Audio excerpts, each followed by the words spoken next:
అందరికీ హాయ్. ఇవాల్టి రీడింగ్ ఏంటి అని అంటే కన్య రాశి వారికి ఈ కమింగ్ వీక్ ఎలా ఉండబోతుంది అనేది మనం రీడింగ్ చేయబోతున్నాం. సో కన్య రాశిని ఇంగ్లీష్లో వర్గో అని కూడా అంటాం. సో మీకు ఎలాగా మంచిగా అనిపిస్తే అలా తీసుకోండి. అండ్ ఇది టైమ్లెస్ రీడింగ్ అండి. సో ఈ రీడింగ్ మీ ముందుకి ఎప్పుడు వస్తే అప్పటి నుంచి ఆ కమింగ్ వీక్కి ఈ మెసేజెస్ అని అర్థం.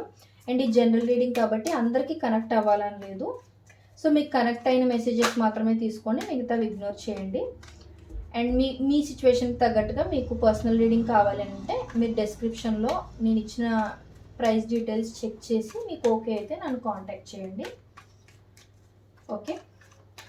Universe please give me accurate reading. Universe కన్య రాశి వారికి ఈ కమింగ్ వీక్ ఎలా ఉండబోతుందో చూపించండి. యూనివర్స్ కన్య రాశి వారికి ఈ కమింగ్ వీక్ ఎలా ఉండబోతుందో చూపించండి. Universe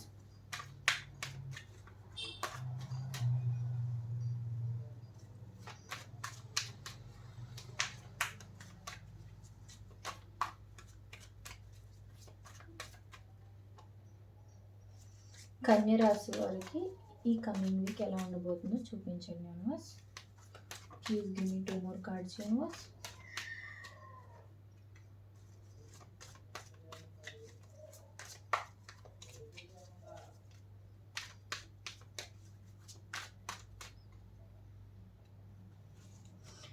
okay.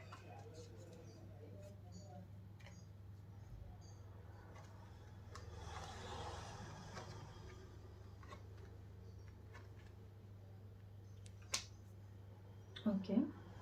సో కన్య రాశి వారికి అంటే వర్గోకి ఈ కమింగ్ వీక్ ఎలా ఉంది అని అంటే మీరు సీక్రెట్గా ఏమైనా ప్లాన్స్ చేస్తూ ఉండడం కానీ, లేదు అని అంటే మీ ఫ్రెండ్స్కి ఆర్ క్లోజ్ ఫ్యామిలీ మెంబర్స్కి ఎవరికి తెలియకుండా ఏమైనా బిజినెస్ ప్లాన్స్ ఏమైనా వేస్తూ ఉండటం, లేదు అని అంటే సమ్ సీక్రెట్ స్టెప్స్ ఏమైనా తీసుకోవడం అనమాట. ఫర్ ఎగ్జాంపుల్ మీరు ఎవరితోనైనా రిలేషన్షిప్లో ఉండున్నా విడిపోయినా మీరేంటంటే వాళ్ళ నుంచి ఏమైనా దాయటం కానీ ఇలాంటివి ఏమైనా జరగచ్చు. లేదనంటే మీరేం విషయాలు ఏం దాయట్లేదంటే మీ పార్ట్నర్ మీ దగ్గర డిస్హానెస్ట్గా ఉండే ఛాన్సెస్ అయితే చూపిస్తున్నాయి. అండ్ ఇంకొకటి ఏంటంటే మీ వస్తువులు ఏవైతే ఉంటాయో, థింగ్స్ ఏవైతే ఉంటాయో అవి ఎవరైనా దొంగతనం చేయడం లాంటివి అంటే రాబరీ లాంటివి ఏమైనా జరిగే ఛాన్సెస్ ఉన్నాయి. సో కొంచెం జాగ్రత్తగా ఉండండి. మీరు ట్రావెల్ చేస్తున్నప్పుడు కానీ బయటకి ఎక్కడికైనా వెళ్ళినప్పుడు మీ థింగ్స్ని సేఫ్గా చూసుకోండి. ఎందుకనంటే ఇక్కడ రాబరీ లాంటివి స్టీలింగ్ లాంటివి జరిగే ఛాన్సెస్ అయితే ఎక్కువ చూపిస్తున్నాయి. సో ఇంకొకటి ఏంటి అని అంటే మీరు పీస్ ఆఫ్ మైండ్ని కోల్పోయే ఛాన్సెస్ అయితే చూపిస్తుంది. సో ఈ కమింగ్ వీక్లో మీరు ఎంత ప్రశాంతంగా ఉందామని అనుకున్నా సరే మీరు అంత ప్రశాంతంగా ఉండలేరు. బాగా ఎక్కువగా ఓవర్ థింక్ చేయడము, మీకున్న పాసిబిలిటీస్ని ఆలోచించుకుంటే, అంటే ఫర్ ఎగ్జాంపుల్ మీరు లైఫ్ని ఒక విధంగా ఊహించుకుంటే లైఫ్ ఇంకొక విధంగా వెళ్ళటం, ఇలాంటివన్నీ జరుగుతాయి. ఏంటంటే అసలు నా లైఫ్ ఎటు వెళ్తుంది, నేనేం చేద్దాం అనుకుంటున్నానో, అసలు ఏం జరుగుతుంది అన్నట్టుగా మీరు అటు ఇటు కొంచెం క్లమ్జీగా అయిపోతున్నట్టుగా ఫీల్ అవ్వడం అనమాట మీ లైఫ్ గురించి. అండ్ ఇంకొకటి ఏంటి అని అంటే మీకు ఏదైనా హార్ట్ బ్రేక్ జరగడం కానీ, లేకపోతే బ్రేకప్ లాంటిది ఏదైనా జరగడం కానీ ఇలాంటివి జరిగే ఛాన్సెస్ ఉన్నాయి.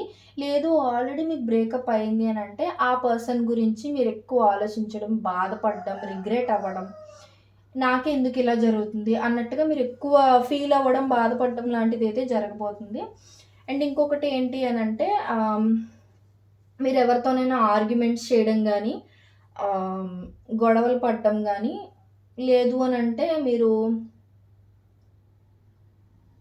ఏదైనా ఆర్గ్యుమెంట్ అది గొడవలు పడినా ఏదైనా చేసినా సరే మీరు విన్ అయ్యే ఛాన్సెస్ తక్కువ చూపిస్తుంది ఇక్కడ. సో ఏంటంటే ఆర్గ్యుమెంట్స్కి గొడవలకి కొంచెం దూరంగా ఉండడానికి ట్రై చేయండి. మీరు ఆర్గ్యుమెంట్ స్టార్ట్ చేయకపోయినా అవతల పర్సన్ ఎవరైనా ఆర్గ్యుమెంట్ స్టార్ట్ చేసినా సరే మీరు అక్కడ కొంచెం పీస్ఫుల్గా కంపోజ్డ్గా ఉండడానికి ట్రై చేయాలి. అండ్ ఈ కమింగ్ వీక్లోని ఇన్ని నెగిటివ్ పాయింట్స్లోకి పాజిటివ్ పాయింట్ కూడా ఉందండి. ఏంటి అని అంటే మీ చేతిలో డబ్బులు అవి బాగా ఉంటాయి. మీరు అనుకున్న దానికన్నా ఎక్కువ సేవ్ చేయడం కానీ, డబ్బులు ఎప్పుడు మీరు సేవ్ చేద్దాం అనుకున్నా సేవ్ చేయలేకపోవడం, అనవసరంగా ఖర్చు అయిపోవడం, మీకు తెలియకుండానే డబ్బులు ఎక్కడికి వెళ్తున్నాయో తెలియకపోవడం ఇలాంటివన్నీ జరుగుతూ ఉండొచ్చు కదా. సో ఈ కమింగ్ వీక్లో ఎలా అంటే మీ చేతిలో మీరు ఊహించిన దానికన్నా ఎక్కువ సేవింగ్స్ మిగలటం కానీ, లేదు అని అంటే మీ ఫ్రెండ్స్ గానీ, రిలేటివ్స్ గానీ ఎవరైనా మీకు ఒక గిఫ్ట్ రూపంలో డబ్బులేమైనా ఇవ్వడం గానీ, ఇలాంటిదేదైనా కూడా జరగచ్చు. అండ్ ఏంటంటే మీరు కొంచెం సెల్ఫ్ కేర్ అనేది ఎక్కువ తీసుకోవాలి. తీసుకుంటారు కూడా. హెల్త్ కాన్షియస్ కూడా అయ్యే ఛాన్సెస్ ఉన్నాయి ఈ కమింగ్ వీక్‌లో. అండ్ మీరేంటంటే కొంచెం పవర్‌ఫుల్‌గా బయటికి డైనమిక్‌గా కనిపించడానికి ట్రై చేసే ఛాన్సెస్ ఉన్నాయి. అండ్ ఇంకొకటేంటంటే మీకెవరైనా వర్క్ ఏదైనా అప్పగించుంటే ఫర్ ఎగ్జాంపుల్ ఆఫీస్‌లో గానీ, ఎక్కడైనా మీకు వర్క్ ఏదైనా అప్పగించుంటే మీరే ఆ టీమ్ మొత్తాన్ని లీడ్ చేసే ఛాన్సెస్ ఉన్నాయన్నమాట. అండ్ మీరేంటంటే ఎవరి నుంచైనా మీకు మెసేజ్ వస్తుంది, కాల్ వస్తుంది అని గాని వెయిట్ చేస్తూ ఉంటే, లేదా ఏదైనా ఇన్ఫర్మేషన్ కోసం గానీ, ఏదైనా న్యూస్ కోసం గానీ వెయిట్ చేస్తూ ఉంటే, అది అనుకోకుండా అంటే మీరు ఎక్స్‌పెక్ట్ చేయలేని టైంలో ఆ న్యూస్ గానీ, ఆ మెసేజ్ గానీ, ఆ కాల్ గానీ మీకొచ్చే ఛాన్సెస్ ఉన్నాయి. అండ్ మీరు ట్రావెల్ చేసే ఛాన్సెస్ కూడా చాలా ఎక్కువున్నాయి. అంటే మీరు అనుకోకుండా ట్రావెల్ చేయడం, సడెన్‌గా ట్రావెల్ చేయాల్సి రావటం లాంటిదేదైనా జరగచ్చు. అండ్ మీరు ఈ కమింగ్ వీక్ మొత్తం చాలా పేషెంట్‌గా ఉండాలి. ఎందుకంటే కొంచెం నెగెటివ్ పాయింట్స్ కూడా చూపిస్తున్నాయి కాబట్టి, అంటే మీరు హర్ట్ అవ్వడం, మీకేదైనా దొంగతనం లాంటిది ఏదైనా జరగడం, మీ థింగ్స్ ఎవరైనా స్టీల్ చేయడం ఇలాంటిది ఏదైనా జరిగే ఛాన్సెస్ ఇవన్నీ ఉన్నాయి కాబట్టి, మీరు వీలైనంత వరకు ప్రశాంతంగా ఉండడానికి ఓపికగా అంటే ఎప్పుడు కూడా ఆహ్, మన సిట్యుయేషన్ ప్రెజెంట్ ఎంతైతే ఘోరంగా ఉందో, మనం ఓపికగా వెయిట్ చేస్తే ఆ సైకిల్ ఎండ్ అయిపోయి నెక్స్ట్ అంతకన్నా మంచి పాజిటివ్‌గా సైకిల్ అనేది స్టార్ట్ అవుతది. సో, మీరేంటంటే ఈ కమింగ్ వీక్ మీకు కొంచెం నెగెటివ్ ఎనర్జీస్ ఎక్కువ చూపిస్తున్నాయి కాబట్టి, మీరు కొంచెం కంపోజ్డ్‌గా, పేషెంట్‌గా వెయిట్ చేస్తే ఆ సైకిల్ ఎండ్ అయిపోయి మంచి పీస్‌ఫుల్ సైకిల్ అనేది బిగిన్ అయ్యే ఛాన్సెస్ ఉంటాయన్నమాట. సో, ఇది ఇవాల్టి రీడింగ్. మీకు నచ్చినట్లయితే like, share and subscribe to my channel. And మీరు లైక్ చేయడం వల్ల ఈ వీడియో చాలా మందికి రీచ్ అవుతుంది. అండ్ మీకు ఎలాంటి వీడియోస్ కావాలి నెక్స్ట్ అనేది కూడా నాకు కామెంట్ సెక్షన్‌లో ఖచ్చితంగా తెలియజేయండి. అండ్ ఈ వీడియో గాని మీకు ఎక్కడైనా కనెక్ట్ అయ్యి ఉంటే ఖచ్చితంగా నాకు కామెంట్ సెక్షన్‌లో తెలియజేయండి. అండ్ మీకు ఎలాంటి వీడియోస్ కావాలి నెక్స్ట్ అనేది కూడా మీరు కామెంట్స్‌లో తెలియజేస్తే ఖచ్చితంగా అలాంటి వీడియోస్ ఫర్దర్ చేయడానికి ట్రై చేస్తాం. Thank you so much.